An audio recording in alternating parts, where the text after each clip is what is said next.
How's everyone doing? Today I have a box in the mail that just came and it has my name on it. Right there. I got this from a horror Facebook selling group, and it's somebody that I actually sold to before myself, so kind of a small world, and he said that he watches my videos on here and he's a long-time subscriber.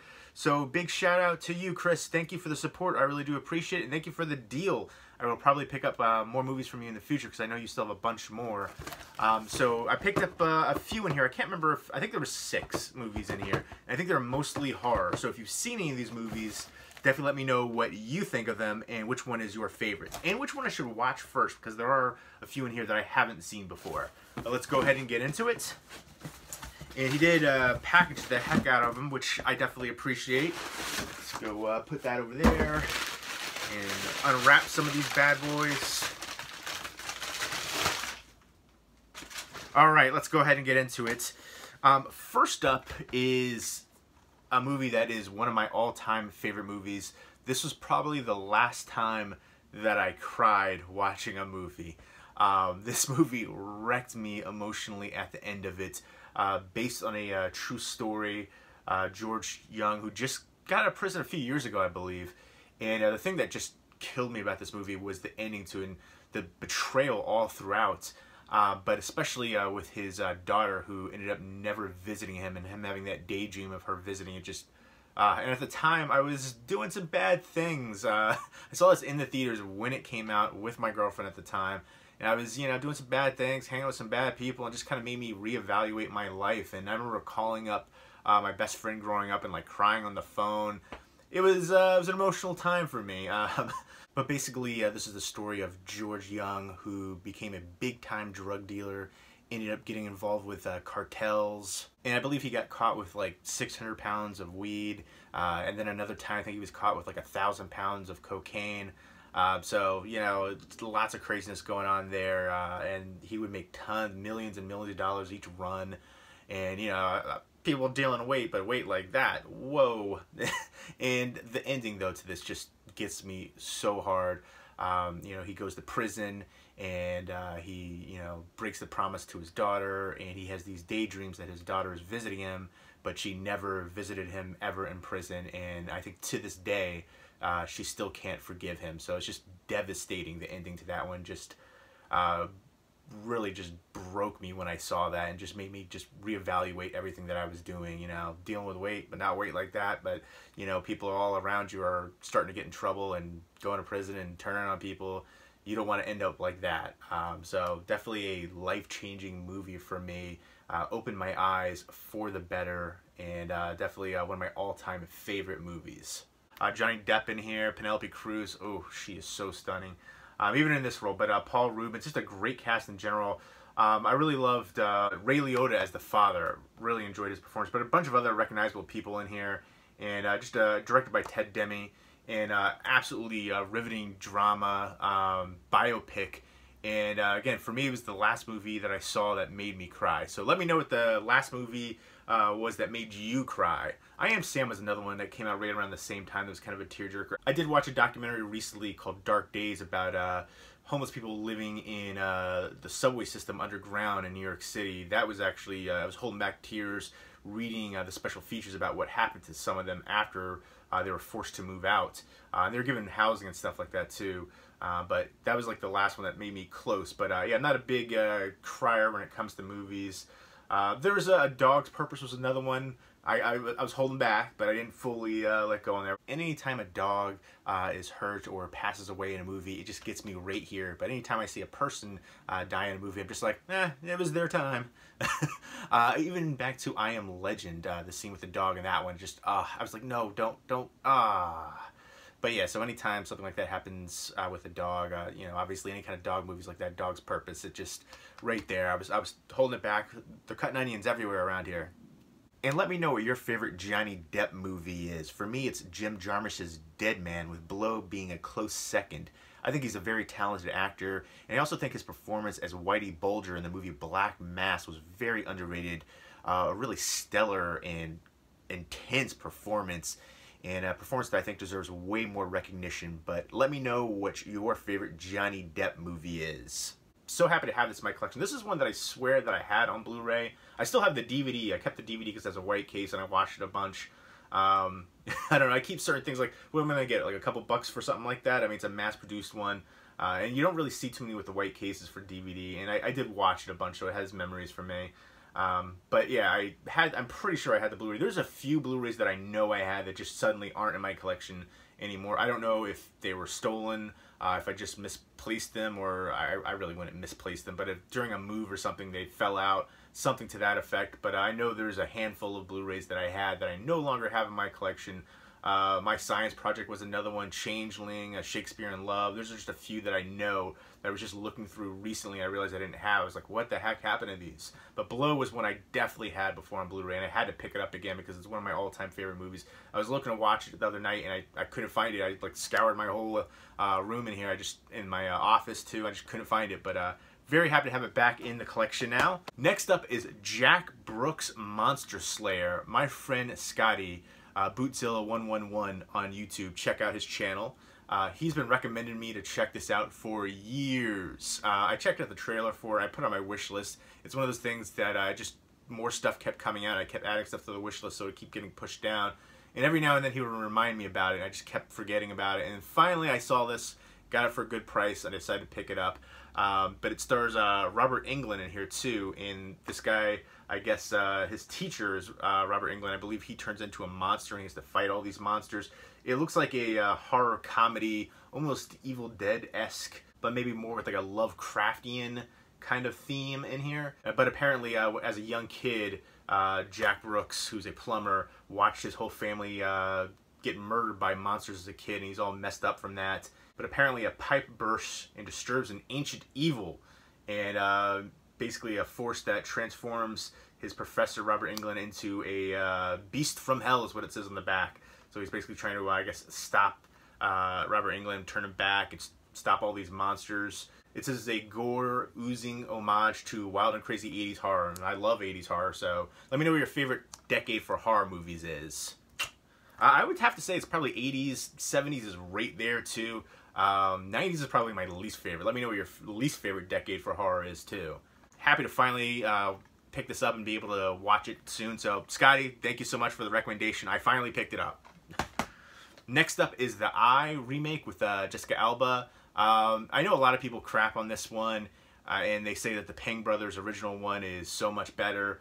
I remember watching the Peng Brothers one, I remember enjoying it, but I do like this one too, and I felt like it kind of got a lot of crap solely because it was a remake. I'm not saying it's a great movie by any means, and I'll be honest, the main driving force is Jessica Alba looking super hot in here. And there's a shower scene in this movie with Jessica Alba, and she also was in a shower scene in Machete, but she didn't get naked for a Machete. Apparently it was CGI rendered, which is heartbreaking, but I appreciate her morals as well. I mean, she does get skimpy in a bunch of movies, Into the Blue with Paul Walker, even Good Luck Chuck.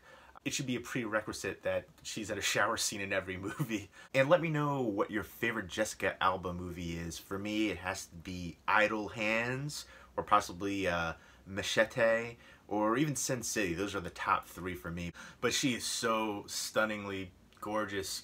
Probably one of the most beautiful women ever to grace this earth. I think she's talented as well, and funny, and a good actress, and she seems very personable from the interviews that I've seen, and I'm looking forward to revisiting this one. It's been a long time. I saw it when it came out, and I do like these old school Blu-ray artwork right here where it has like kind of like that foil effect. I don't know if it's picking, it probably isn't picking up. I've never seen, there you go, a little bit like hollow foil right there on the border. I think that's cool looking, and yeah, I remember this having some good atmosphere and being decently creepy. It's definitely not one of the worst remakes I've seen. Let me know what the worst horror remake is in your opinion. But The Eye, Jessica Alba, looking forward to revisiting that. She's so stunning. Next up is Bound to Vengeance. This one right here, I haven't seen this one. It's a IFC Midnight Scream Factory release.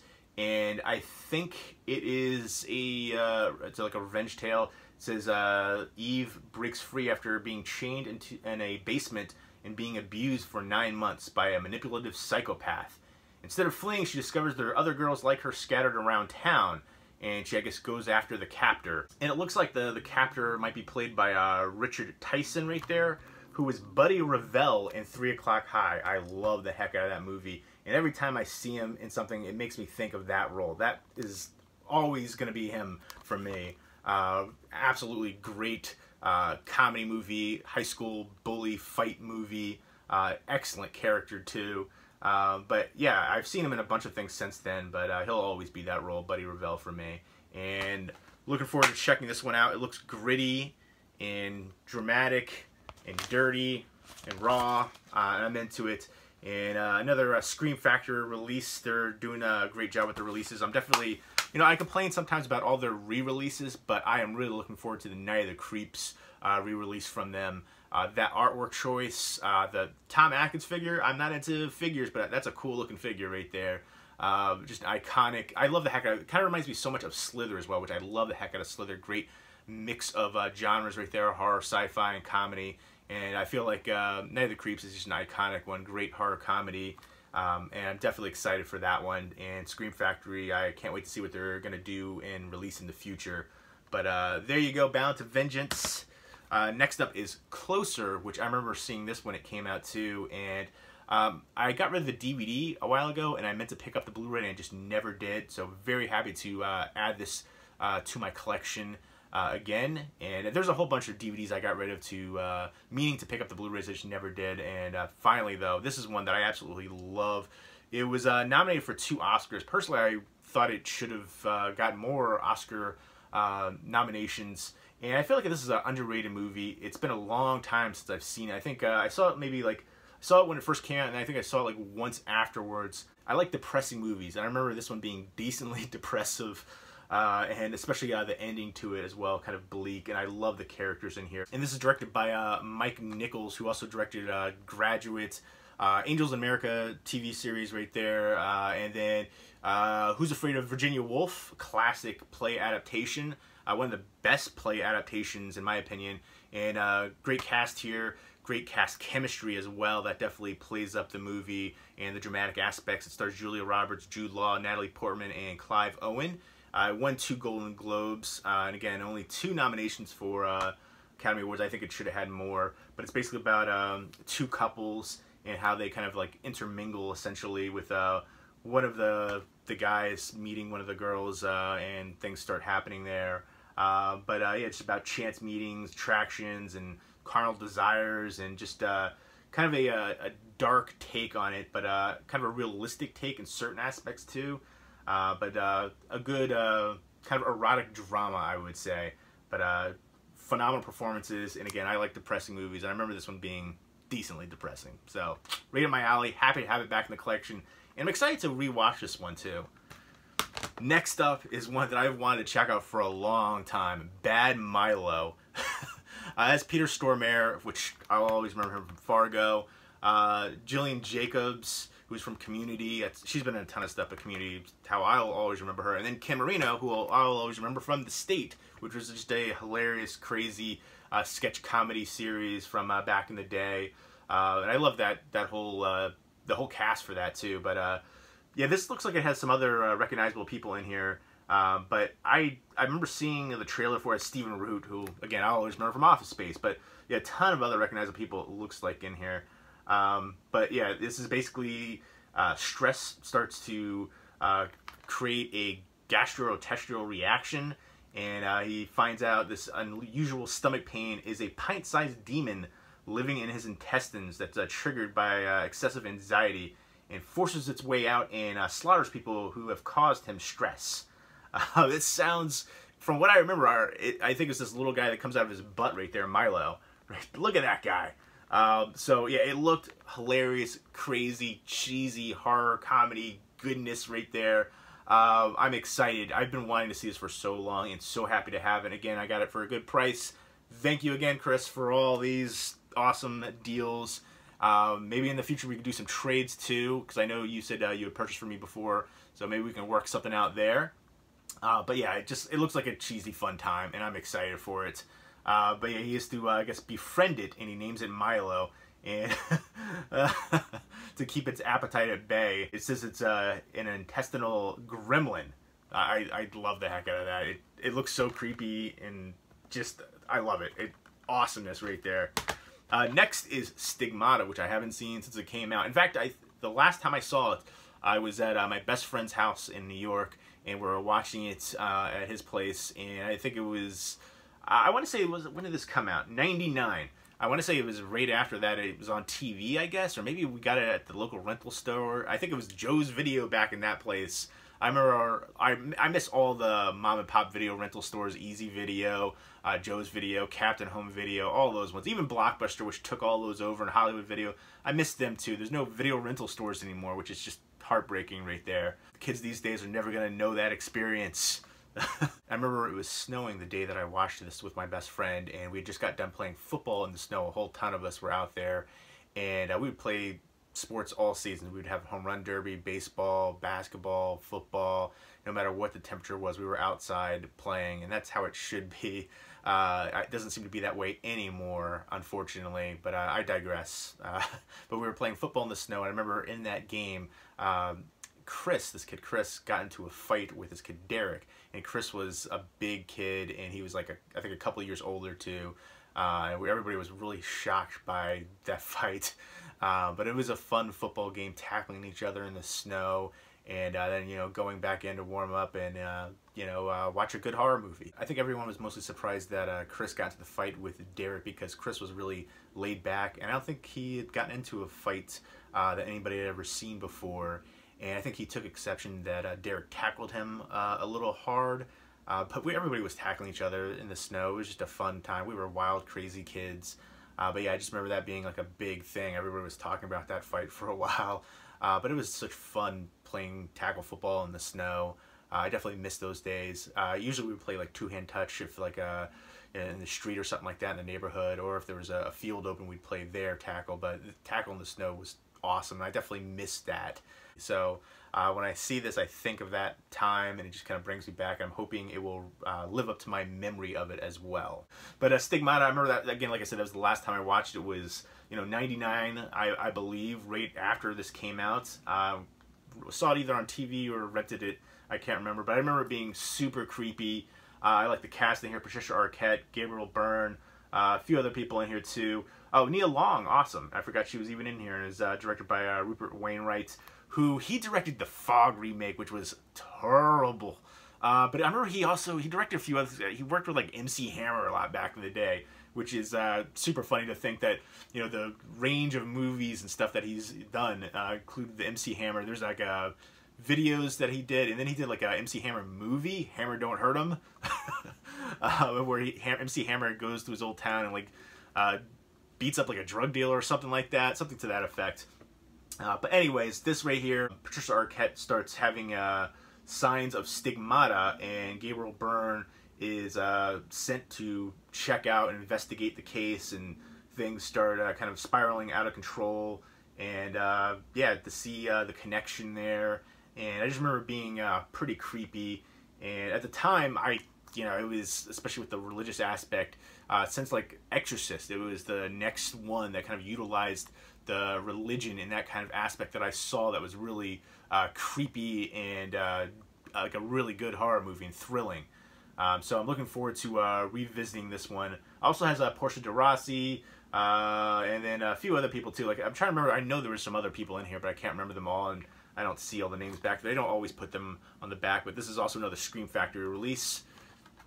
So again, I appreciate when they do interior artwork as well, or reversible artwork. And yeah, again, Scream Factory, one of the better horror companies out there releasing. So happy to add some Scream Factory titles. So there we go. There are the pickups, which were 7 pickups in here in total. I thought there were 6, but I guess I forgot about one. So 7 Blu-ray pickups right there, and mostly horror. Essentially 2 aren't horror, but the rest are horror. But there you go. Let me know what the last movie that made you cry was. Let me know what your favorite horror comedy movie is. Let me know what your favorite horror remake is and least favorite horror remake. Let Let me know what your favorite depressing movie is. There's a lot out there. You know one that I think deserves a Blu-ray release? It's a newer movie, and it's called Tyrannosaur. Really dark, depressing movie, but I love the heck out of that. I'd like to see a company like Criterion Collection release that one, or even Arrow Video. I think that's kind of up their alley. Let me know what your favorite Scream Factory Blu-ray release is and what you'd like to see Scream Factory release in the future. So I think that covers everything. And again, let me know if you've seen any of them and what you think of them. And let me know what was your favorite from here. And let me know which one I should watch first. I've seen Below the Eye and Closer and Stigmata. But it's been a long time since all of them. And the other ones I haven't seen, Bound to Vengeance, Bad Milo, and Jack Brooks' Monster Slayer. And yeah, I'm definitely excited to add these all to my collection. And thank you again, Chris, for the great deal on here. And thank you for supporting my channel and being a subscriber and watching. I think it's awesome. I've been making videos on here for years, like I think almost a decade now, something crazy like that. And it's a lot of fun. That's why I keep making them. I like the interaction on here. I like talking movies. I've made some good friends on here. Just found a whole bunch of cool new movies. I think it's just a really cool outlet as well, YouTube, to talk to people from all over the world and talk movies and share common interests. And it's awesome. And I love talking movies on here with you guys. And I just appreciate that you guys are still watching, still supporting. And thank you to all my new subscribers as well. I really do appreciate it. You guys rock. Hope everybody's doing well. Take care.